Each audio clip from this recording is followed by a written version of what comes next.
आत्मसम्मान और धैर्य की कहानी।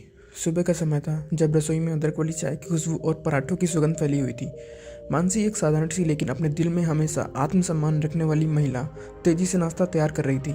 तभी एक घर को हिला देने वाली कड़क आवाज़ ने पूरे माहौल को बदल दिया। मानसी, कहाँ मर गई? जल्दी यहाँ आओ। उसके पति मानव की गरजती आवाज़ ने उसके दिल में सिहरन पैदा कर दी। उसकी सांसें तेज हो गई, लेकिन वह फिर भी नाश्ता बनाने में जुटी रही। एक बार फिर उसने सेट उठाई जिसे इस्त्री करना था, लेकिन उसका ध्यान भटक गया और सेट का एक हिस्सा जल गया। मानसी के चेहरे पर डर उभरा, उसके हाथ कांपने लगे। हे भगवान, अब क्या होगा? उसने सोचा, लेकिन बाथरूम से निकलते ही मानव ने जली हुई सेट देखी और उसका गुस्सा 7वें आसमान पर पहुंच गया। तुमने ये क्या किया? ये मेरी फेवरेट सेट थी। उसके चेहरे पर लाल रंग चढ़ गया। उसकी आवाज़ ने पूरे घर को हिला दिया। इसी बीच उनका छोटा बेटा अंश, जो महज 5 साल का था, डर के मारे कांपता हुआ अपनी माँ के पास दौड़ आया।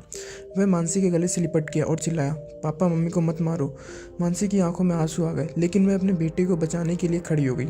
उसने मानव को समझाने की कोशिश की, हर बात पर चिल्लाना जरूरी है क्या?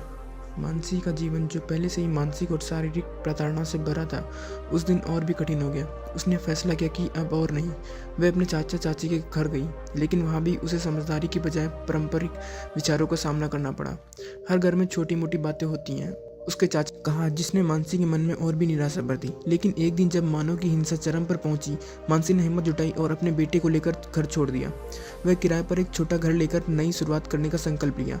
अपनी शिक्षा और ज्ञान का उपयोग करते हुए मानसी ने सोशल मीडिया पर शैक्षणिक वीडियो बनाना शुरू किया। उसकी वीडियो लोगों के दिलों को छूने लगे और धीरे धीरे उसे आर्थिक स्वतंत्रता मिलने लगी। उसने अंश को एक बेहतर स्कूल में दाखिला दिलाया और खुद भी नया ज्ञान अर्जित करने लगी। तलाक के कागजात मिलने के बाद मानसी ने कोर्ट का दरवाज़ा खटखटाया। उसने अपनी कहानी, अपने दर्द और सबूत पेश किए। अंश की गवाही, जिसमें वह अपने पिता के व्यवहार के बारे में बोला, मानसी के पक्ष में चली गई। अंत में उसे अपने बेटे की कस्टडी मिली। मानव, जो अब अपनी गलतियों का एहसास कर रहा था, मानसी से माफ़ी मांगने आया। लेकिन मानसी, जो अब अपनी ज़िंदगी की डोर अपने हाथों में ले चुकी थी, उसे स्पष्ट कर दिया कि अब उसकी ज़िंदगी में उसके लिए कोई जगह नहीं है। उसने कहा, माफ़ी का सवाल तब होता जब गलती अनजाने में होती है, लेकिन तुम्हारी गलती जानबूझकर की गई थी।